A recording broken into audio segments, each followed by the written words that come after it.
Welcome to this deep dive. Today we're digging into something pretty fundamental, where oil and natural gas come from.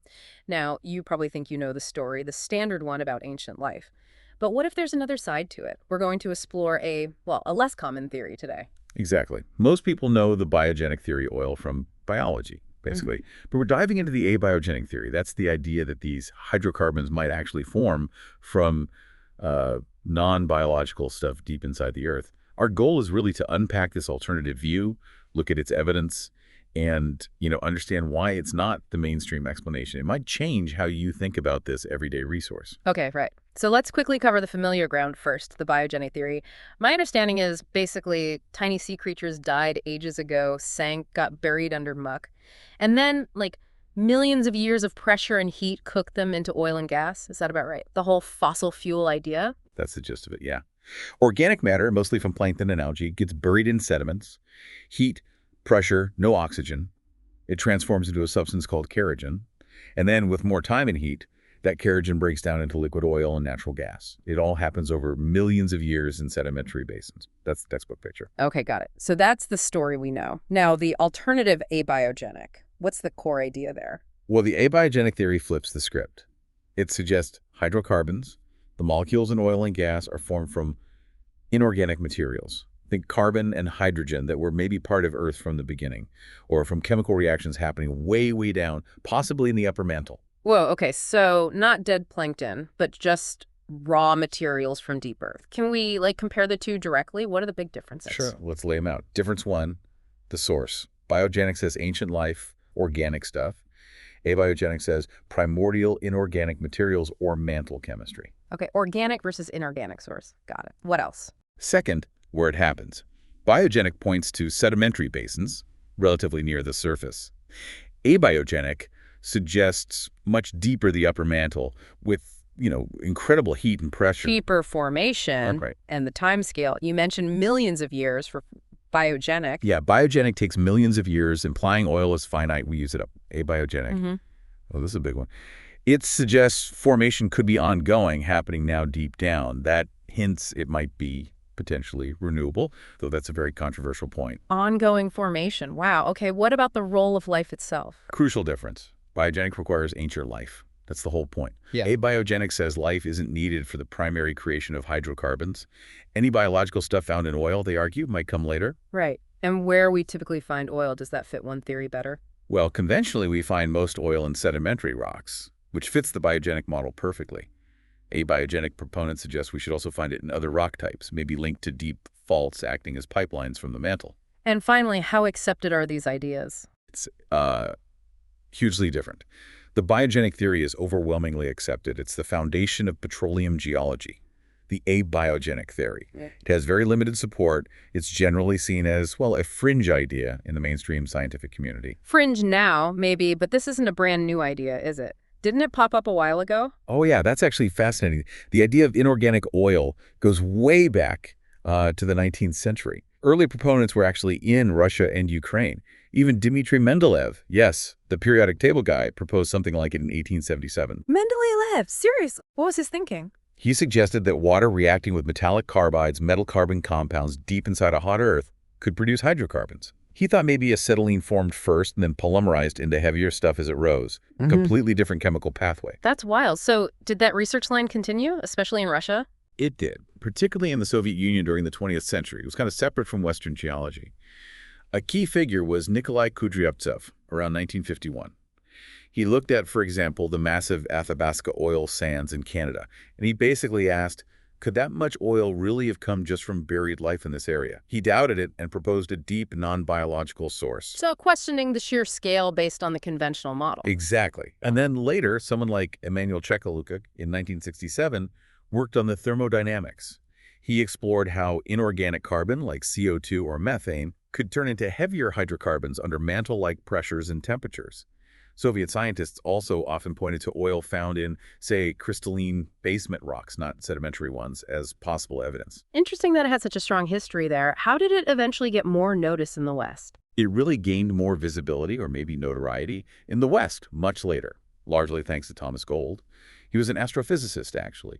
He wrote a book in the late 90s. You can find details in the description, really pushing the idea. Gold argued hydrocarbons were primordial, trapped when Earth formed, and continuously seeping up. Primordial, like part of the planet's original ingredients. That was his angle. He also talked about a deep hot biosphere, microbes living way down, maybe feeding on these rising hydrocarbons. He thought that could explain the biological markers everyone else points to as proof of a biological origin. And he'd point to places like Saturn's moon Titan covered in methane or carbon dioxide found on Europa, saying, look, hydrocarbons form without life out there. Okay, so there's a historical thread and some, well, prominent supporters over time. What's the actual evidence proponents use today? One argument they raise is finding oil or gas in unexpected geological places, like producing oil from really ancient Precambrian basement rocks, say in Kansas. These are crystalline rocks, granite and quartzite. They formed billions of years ago, way before the complex life needed for the standard biogenic theory even existed. So oil and rocks that predate the supposed source material. That's the argument. Or finding hydrocarbons in Archean rocks in Australia, again, billions of years old. They say this challenges the idea that all oil has to come from organic matter buried much later. Okay, that's one point. What else? You mentioned other planets. Right, the extraterrestrial hydrocarbons. Titan is the classic example. Lakes, rivers, dunes, all made of liquid methane and ethane. Obviously, there's no vast ancient biosphere on Titan, so it proves hydrocarbons can form through purely chemical, non-biological processes. And finding carbon sources like CO2 on icy moons like Europa hints that the building blocks are out there too. Okay, so observation from space. Have they tried to replicate this non-biological formation in labs? Yes, there have been experiments, particularly by Russian researchers, but others too. They take simple inorganic compounds, things like iron oxide, calcium carbonate, like limestone, water, and subject them to extreme conditions, pressures and temperatures simulating the Earth's mantle. And they have managed to synthesize hydrocarbons, including molecules found in crude oil, like N-alkanes. So they can make some oil components from scratch, basically. They can make some of the components, yes. It shows the basic chemistry is plausible under those deep Earth conditions. And what about those anecdotes you sometimes hear about old oil fields starting to produce again after being depleted? Does that fit? That's sometimes brought up, yeah. The idea that some fields seem to partially refill over time. Abiogenic supporters might interpret that as evidence of a slow, continuous feed from a deep source. However, conventional geology usually explains this differently. Perhaps oil migrating slowly from adjacent, less tapped parts of the reservoir or nearby source rocks. It's not widely seen as strong evidence for abiogenesis. Right, okay. So there are these lines of argument, but as you said, it's still a fringe theory. What are the big counter-arguments? Why isn't the mainstream convinced? Probably the biggest issue is the sheer weight of evidence from actual oil fields. The overwhelming majority, like almost all commercial oil and gas, is found in sedimentary basins. And it's almost always closely associated with specific layers of rock, known to be rich in organic matter, the source rocks. This fits the biogenic model perfectly. So where we actually drill for oil matches the standard theory almost perfectly. Exactly. The abiogenic theory predicts oil could come up anywhere, potentially through deep falls into igneous or metamorphic rocks too. While tiny amounts of hydrocarbons are sometimes found in those settings, they're rarely commercial quantities, and often geologists can trace them back, showing they likely migrated from nearby sedimentary sources anyway. Okay, so the real-world distribution doesn't quite match the abiogenic prediction on a large scale. What about the lab experiments? Well, the scale is a problem there too. Yes, they can synthesize some hydrocarbons, but the amounts produced in labs are minuscule compared to the gigantic volumes found in natural oil reservoirs. And there's a big question mark over how these tiny amounts, supposedly formed deep in the mantle, would migrate upwards, avoid being destroyed, and then accumulate into the massive fields we tap into. The transport mechanism isn't clear. Right, making a little bit in the lab is one thing, explaining giant underground lakes of it is another. Precisely. Yeah. And perhaps the most compelling piece of evidence against abiogenesis comes from the oil itself, its chemical signature. What do you mean? Crude oil consistently contains complex molecules called biomarkers. These are like chemical fossils. Things like hopanoids, which are remnants of bacterial cell membranes, and porphyrins derived from chlorophyll, the stuff in plants. These molecules are intricate and are directly traceable back to living organisms. So the oil itself carries evidence of past life within it. Absolutely. It's like finding dinosaur bones in a rock layer. It tells you dinosaurs were there. These biomarkers tell you life was involved. Now, abiogenic proponents try to explain these away, maybe contamination from microbes living underground now, or perhaps they came from meteorites deep in Earth's past. But the sheer variety and consistency of these biomarkers in oils worldwide is very, very strong evidence for a biological origin for the vast majority of petroleum. It's hard to argue against that biological fingerprint. Yeah, that sounds like a really significant hurdle for the abiogenic theory. So, given these strong counterarguments, why isn't this idea just dismissed entirely? Or perhaps, why isn't it studied more to definitively prove or disprove it? Are there other factors involved? Well, that's where things get a bit complicated. Some observers suggest potential, let's say, perceived conflicts of interest. Think about the major oil companies. Their entire business model, their asset valuation, is largely based on the idea that oil is a finite fossil fuel found in specific locations. Right, scarcity gives it value. Exactly. If oil turned out to be abiogenic and potentially much more abundant or even continuously regenerating, that could fundamentally challenge the scarcity narrative. It might, devalue existing reserves and disrupt the whole market structure. Yeah. So the argument goes, there might be less corporate incentive to fund research that could undermine the current paradigm. So it could upset the economic foundations of the industry. Potentially. Mm. And it also challenges the broader fossil fuel narrative that's deeply embedded in, well, everything from climate change discussions to energy policy. The idea of finite fossil fuels drives the urgency for alternatives. If oil isn't necessarily finite in the same way, that could theoretically weaken the argument for rapid transition, which disrupts huge investments in established plans. And geopolitically, wow, the whole map is drawn around who has the known oil reserves now. Absolutely. Global power dynamics, trade routes, alliances, so much is tied to the current distribution of conventionally understood oil deposits.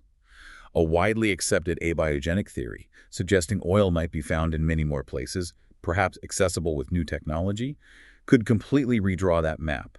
That kind of disruption would likely face resistance from those benefiting from the status quo. It's fascinating how a scientific debate connects to these massive economic and political structures. What about the broader implications, just thinking scientifically or even philosophically? What would it mean if abiogenic oil was real and significant? Scientifically, it would force a major rethink about Earth's deep processes. Instead of just a relatively passive crust holding ancient buried life, the mantle would be seen as an active chemical factory constantly generating hydrocarbons, a much more dynamic planet internally. It would also completely change our approach to energy exploration. We need to look much deeper, maybe into totally different types of geological settings, requiring perhaps radically new drilling technologies. A whole new frontier for exploration, potentially. Potentially. And philosophically, it makes you wonder, doesn't it, about how scientific ideas gain acceptance.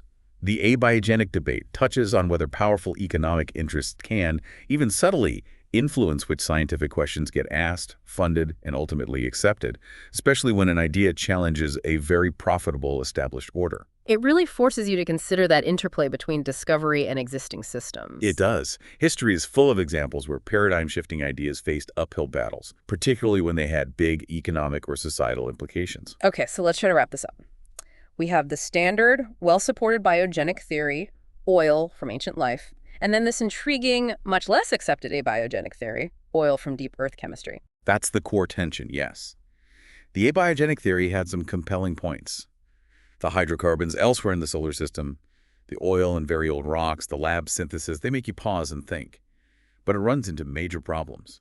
The lack of large-scale proof where we actually drill, the difficulty explaining the huge volumes, and most importantly, those persistent biological fingerprints, the biomarkers, in the oil itself. And the limited research might possibly be linked to how disruptive the idea would be to establish energy markets and narratives. That's certainly a factor that gets discussed in relation to why it remains on the fringes, alongside the significant scientific counterarguments. It definitely leaves you with a lot to mull over. Considering the immense implications of potentially vast, continuously replenished energy source deep underground, it does make you wonder why the idea hasn't been more aggressively pursued or refuted. What kind of evidence would it take to really shift the needle? It's a great example of how science progresses, sometimes slowly, against established ideas. And if you're interested in how big scientific ideas change over time and the resistance they sometimes face, looking into authors who've studied scientific revolutions, we'll mention some in the description, could be really worthwhile.